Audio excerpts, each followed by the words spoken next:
পৰিবেশ্য কলাৰ প্ৰশিক্ষণ কেন্দ্ৰ নৃত্য সূৰ্য পংকজ বৰুৱা সত্ৰীয়া একাডেমী আৰু সত্ৰীয়া নৃত্য গীত বাদ্যৰ প্ৰশিক্ষণ প্ৰতিষ্ঠান মজুৰা কলা কেন্দ্ৰৰ প্ৰশংসনীয় পদক্ষেপ। সত্ৰীয়া নৃত্য জগতৰ দীপ্তমান নক্ষত্ৰ সংগীত নাটক অকাডেমী বঁটা প্ৰাপক পদ্মশ্ৰী আৰু পদ্মভূষণ সন্মানেৰে বিভূষিত একাডেমী ৰত্ন নৃত্যাচাৰ্য যতীন গোস্বামীক নৃত্যভূষণ উপাধি প্ৰদান। মহানগৰীৰ নিজ বাসভৱনত নৃত্যভূষণ উপাধি প্ৰদান।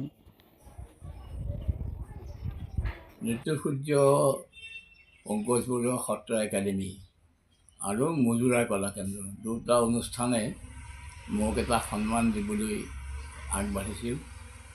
তেওঁলোকে এটা দিন ঠিক কৰিছিল ডিচেম্বৰ মাহত, কিন্তু সেই সময়ত উপস্থিত থাকিব নোৱাৰিলে মোৰ স্বাস্থ্যজনিত কাৰণৰ বাবে।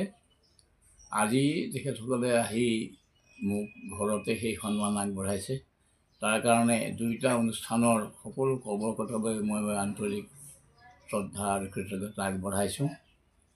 পংকজ বৰুৱা সত্ৰীয়া পৰিৱেশত ডাঙৰ দীঘল হোৱা এজন সত্ৰীয়া শিল্পী আৰু তেওঁৰ প্ৰচেষ্টাতে এই গোটেই অনুষ্ঠান গঢ়ি উঠিছে। তাৰ বাবে মই পংকজ বৰুৱাৰো এই সত্ৰীয়া সংগীতৰ তেওঁৰ যি সাধনা তাত উত্তৰোত্তৰ কামনা কৰিছোঁ।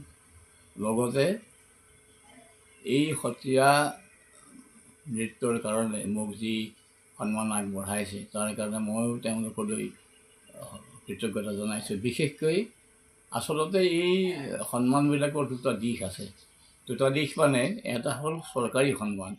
চৰকাৰী সন্মানটোত আচলতে আন্তৰিকতা নাই, কিন্তু যিবোৰ ৰাজহুৱা অনুষ্ঠানে সন্মান জনায় সেইবিলাকত আন্তৰিকতা আছে। আৰু সেইকাৰণে মই সেই অনুষ্ঠানবিলাকে আগবঢ়োৱা সন্মানৰ প্ৰতি বঁটা বাহনৰ প্ৰতি মই বেছি আকৰ্ষিত হওঁ আৰু মই অতি কৃতজ্ঞ হওঁ।